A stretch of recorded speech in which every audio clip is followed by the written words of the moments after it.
এই অবস্থা না হলে আমি কেটে দুই টুকরা করতাম। আমার ছিল ওয়েস্ট, আমার ছিল গার্বেজ। এই কথা আপনার মুখ দিয়ে ভাড়া কেন? আপনাদের কথাটাই তো বলতেছি।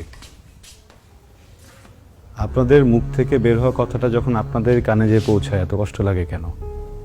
হ্যাঁ, এটা তো আমার কথা না, এটা আপনাদের কথা। শুধু আপনাদের না, আপনাদের মতো আরো কয়েক হাজার প্যারেন্টসদের কথা, এই সোসাইটির কথা। একটা বাচ্চা, ওর ব্রেন কিভাবে ওয়ার্ক করে, ওর চাওয়া পাওয়া কি, ওর ইন্টারেস্ট কোন বিষয়ে, কোনো কিছু বিচার না করে ওর রেজাল্টে A+ কেন পেল না, এই জন্য পুরো সোসাইটি মিলে একসাথে একটা বাচ্চাকে ধিক্কার জানায় দেন। আপনাদের কথা। হ্যাঁ, এখন কেন গায়ে লাগছে? কেন গায়ে লাগছে বলেন না, কথা কেন বলছেন না বলেন? দেখেন, আপনার বাচ্চাটাকে আমি অনেকদিন পড়িয়েছি, কিন্তু আপনি ওকে যতদিন আপনার কাছে রেখেছেন হয়তো বা অতদিন রাখিনি, কিন্তু তারপরও আমি এখানে দাঁড়িয়ে চ্যালেঞ্জ করে বলতে পারি আপনাদের থেকে আপনাদের বাচ্চাকে আমি বেশি চিনি, আমি বেশি জানি, এতদিন ওকে আমি বেশি বুঝেছি। আপনার বাচ্চাকে আমি যখন পড়াতে এসেছিলাম তখন 7 বিষয়ে ফেল করা একটা স্টুডেন্ট ছিল। বোর্ড এক্সামের পরে এই একই স্টুডেন্ট একটা বিষয় ফেল করেনি, উত্তীর্ণ হয়েছে নিজে নিজে পরীক্ষা দিয়ে।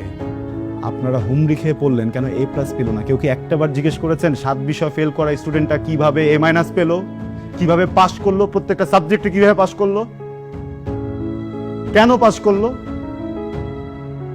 হ্যাঁ? আপনার আপন সন্তানের প্রাপ্তিটা আপনার চোখে পড়ল না কেন? A+ এর রেসে ও দৌড়ে ওখানে পার পেল না, এটা আপনাদের চোখে ঠিকই পড়লো। এমন সন্তানে তো মরেই যাওয়া উচিত।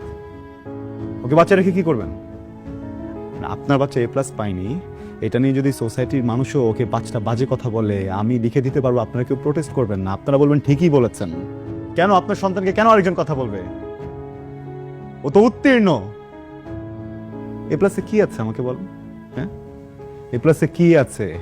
2023-এর একটা জরিপে জানা গেছে 513টা স্টুডেন্ট, 513 জন স্টুডেন্ট সুইসাইড করেছে জাস্ট এইসব প্রেশারের কারণে।